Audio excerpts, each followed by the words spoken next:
sir, oh. Kung makikita nyo yung engine nya, nanginginig. I-revolution natin ito.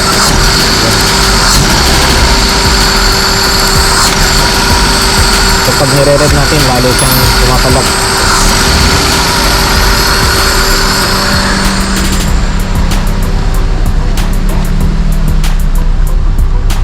So ito yung kanyang ECU. Ilalagay ko na dito para mas madali nyo makita. So bali ganito yung gagawin ko para ma-prove natin na merong problema yung kanyang ECU. So minsan isipin natin baka putol doon kaya walang pulse trigger papunta doon sa injector number 2. So ito yung wiring ng, saan ba dito yan? So dito yung wiring ng injector. So kung maalala nyo kanina yung sinabi ko, ito yung white green para dun sa kanyang injector number 1. Itong white blue para sa injector number 2. White red para dun sa injector number 3. At yung solid wire na puti para dun sa injector number 4. So ganun din uli ang gagawin natin. Dito natin i-check kung meron siyang pulse trigger galing dito sa loob ng ECU. So kabit natin tong test pen ko. Kuha tayo dito ng power supply. Lagay muna natin para makita natin may power supply. So body ground natin. Ayun. So yan yung kanyang power supply. So bali dito tayo kukuha ng supply para may connect natin tong improvised pulse tester ko. So ito body ground natin. Tapos ito kuha natin ng power supply dito. So ito nakapasok to dun sa kanyang fuse box. So ito i-connect natin to. Kaya ganito yung aking setup kasi itong aking wire na improvised tools pulse tester ay hindi aabot dun sa battery. So ganyan ang ginawa ko muna. So ayan, nakailaw na siya. So i-check natin yung ECU ulit. Okay. So katulad kanina ng sinabi ko, itong number 1 white green, ito yung injector number 1 nya. So tignan natin kung meron siyang pulse trigger. Yun, kita nyo, meron siyang pulse trigger ng injector number 1. So punta tayo sa injector number 3, yung white red. Yun, meron siyang pulse trigger. Ganun din yung number 4.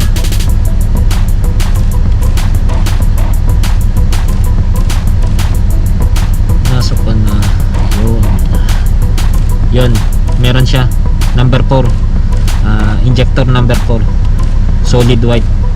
Meron siyang pulse trigger din. So ito yung number 2 na white blue. Tingnan natin kung meron siyang pulse trigger. Ayun, wala siyang pulse trigger galing sa loob ng ECU. So ibig sabihin itong ECU na ito merong component dito na hindi gumagana. So yan, kaya palyado yung ating sasakyan. Pero ang nakakapagtaka, hindi siya nare-read out ng ating scan tool. So ang problema nito nasa ECU mismo. So confirm itong white blue na ito, wala siya talagang pulse trigger. Ibig sabihin yung wiring nito galing ECU papunta doon sa kanyang fuel injector, okay, wala siyang putol. Kasi kung meron putol yan dito mismo sa pinakapuno ng socket galing dito sa ECU, magkakaroon siya ng trigger o pulse trigger. Ngayon proven na wala siyang pulse trigger, so nandito yung problema niya. So ito yung kanyang power supply. Yun, ito yung bawat injector meron siyang black yellow. So yan yung power supply niya, ayos yan. Okay, so itong ECU na ito ngayon mga sir, hindi ko na i-advise na ano na ipa-repair kasi ayaw rin naman ng may-ari. Gusto niya kasi bagong palit na ECU. So nagpa-order ako ng ano ng ECU. So dumating na yung bago na yan dyan. Tara, ano, ikakabit ko yung ano, yung bagong ECU. So bago natin papalitan yung ECU, papatay muna natin yung ano, i-off muna natin yung engine, aircon. Tatanggalin din natin yung kanyang negative terminal. Okay mga sir, so ito yung kanyang ano, bagong ECU. Original yan, Daihatsu. So ito yung bago nya. Sabi natin tong karton. So ayan.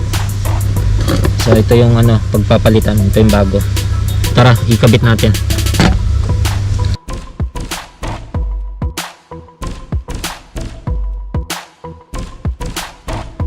Ito mga sir,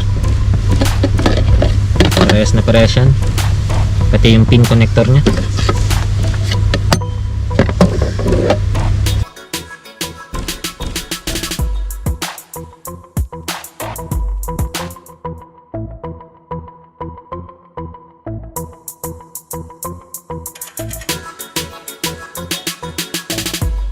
So okay, ikabit natin yung ano, battery terminal.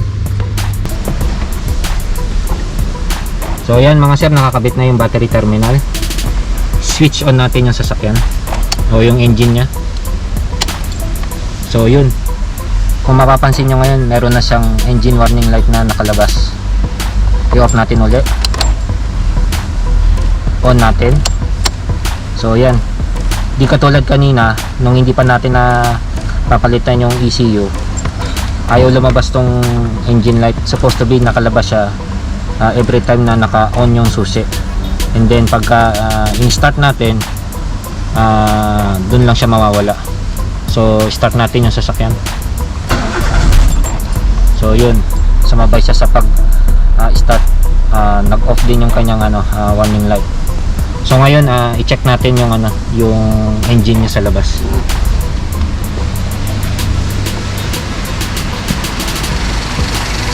So yan, yung engine niya, mas smooth siya kesa kanina. Meron siyang power, hindi siya papalag-palag.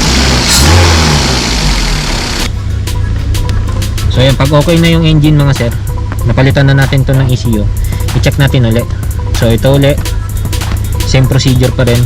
Dito na tayo mag-check mismo galing sa ECU. So dito tayo sa injector number 1. Yun, kita nyo, meron siyang pulse trigger. Dito tayo sa injector number 3, meron pa rin siyang pulse trigger. Ganun din yung injector number 4. So ito yung number 2 kanina na walang ano, pulse trigger. So yun, kompleto na yung kanyang cycle. So ibig sabihin yung ECU ay may problema talaga. Yan din yung dahilan kung bakit walang ma-reading yung ating ano, scan tool. So hindi nakikipag-communicate kasi yung ECU sa mismong scanner nya. So yan, okay na yan mga sir. So number 1,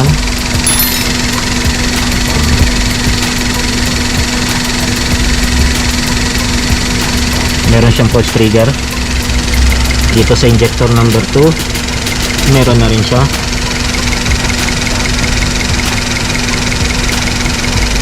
Number 3 at yung number 4 na. So yan, punta tayo sa loob.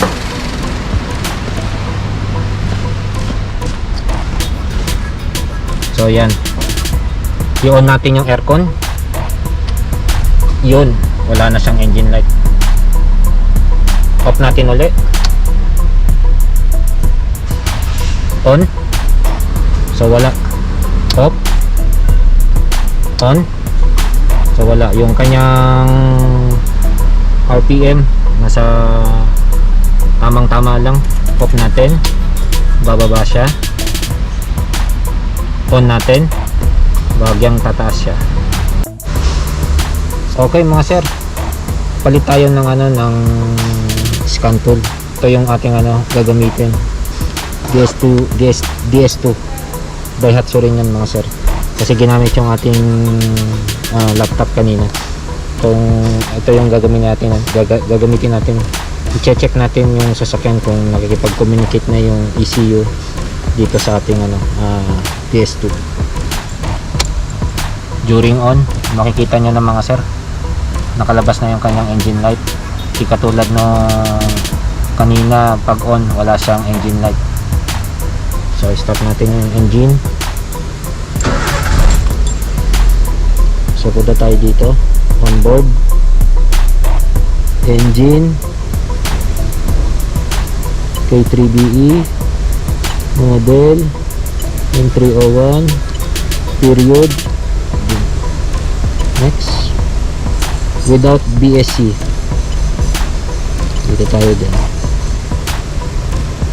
Now detecting, please wait.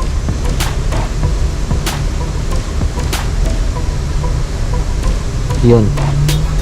So pwede na itong mga asterisk na ito, ibig sabihin yan, hindi siya equip, kasi yung 80 is para sa automatic transmission.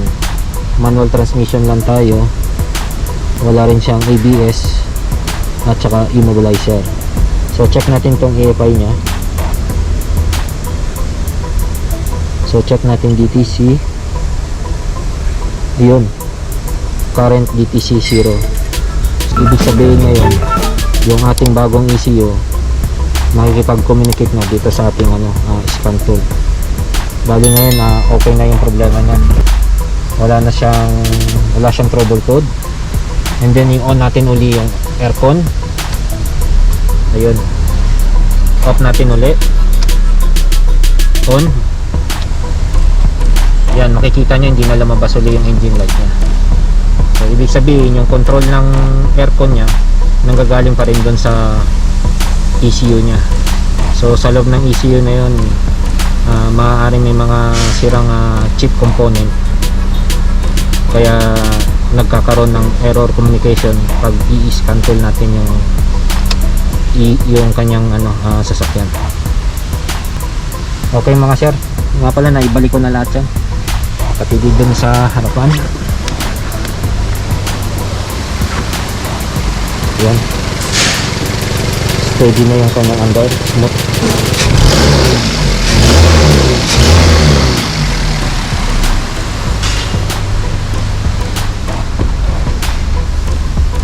So okay mga sir, hanggang dito na lang muna yung video natin ito ngayon. At sana nakapag-share ako ng konting kaalaman kung paano mag-troubleshoot ng merong engine warning light, at saka kung paano natin ma-check din yung ECU nya kung ano yung problema.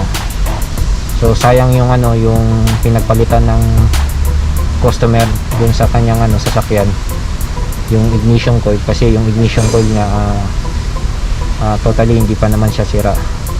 So ngayon nag second opinion yung customer, so ni-repair siya dito sa akin. So okay mga sir, hanggang dito na lang uli. Salamat sa panonood. Maghintay lang po sa mga susunod na mga bagong video natin. Maraming salamat.